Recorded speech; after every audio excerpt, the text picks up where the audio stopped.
Some of the issues that are important if you want to have people in space for long periods of time. One is that people will tend to lose bone and muscle mass.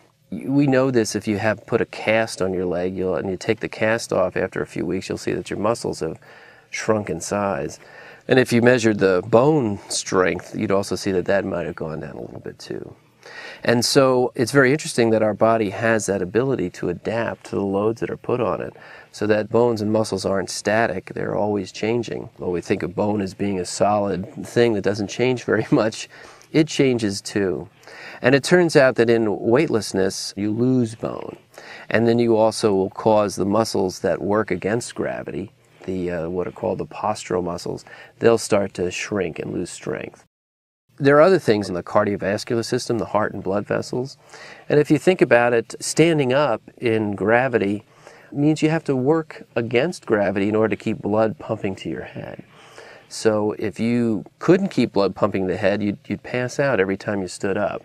Because when you're lying down, you don't have to push against gravity. But when you stand up, you got to work against gravity to keep blood flowing to your head. And your heart and blood vessels have a really nicely worked out system to make that happen every time. But that system can also change in weightlessness. And then the other area that changes is the system that has to do with balance. Again, maintaining your balance is something that you're doing against gravity, right? If you didn't have gravity present, you wouldn't have to worry about falling. But you obviously do have to worry about falling, and we have a very highly developed sense of balance to keep us upright and to prevent us from falling. And when you see what skaters do, you realize just how exquisite a system it is. But when you go into weightlessness, your balance system changes. You don't really notice it while you're in weightlessness, but when you come back, you do notice it, that your balance has changed and you have a little bit of trouble maintaining your balance.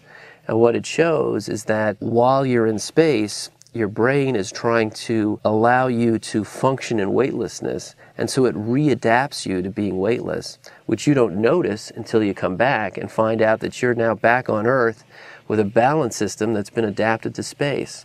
You know, all life developed here on Earth with gravity being present, so life evolved under the influence of gravity.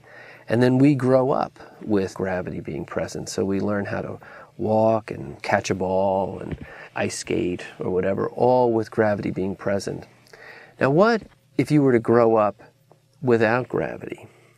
What about the systems that depend on gravity, like your muscles or your balance system or the heart and blood vessels? Would they develop normally, or would they be different in some way? One reason why you might think that it would go down a different pathway is from an experiment that was done some time ago by two neuroscientists called Hubel and Wiesel. And what they did is they had a kitten, and they put a patch over the eye of the kitten, and then the kitten grew up to be a cat, and they removed the patch. And so the question is, can the cat see out of that eye? Now, there's nothing wrong with the eye, right? But it just hasn't seen anything. Hasn't been any light coming in. And the answer is that the cat can't see out of that eye. Because what happens is that the brain goes down a different pathway when it develops, and the connections that would ordinarily develop to that eye don't develop. And that can't be undone. That's a permanent change. So the brain of that cat is fundamentally different from the brain of a cat that grew up seeing out of that eye. That cat grew up with a different brain, in essence. So then you wonder, well, what about gravity? What if you don't have the forces that gravity produces? Is your balance organ going to develop in the same way, or will it be different? If somebody grew up in space, could they come back to Earth and function? Or would they really be a different person?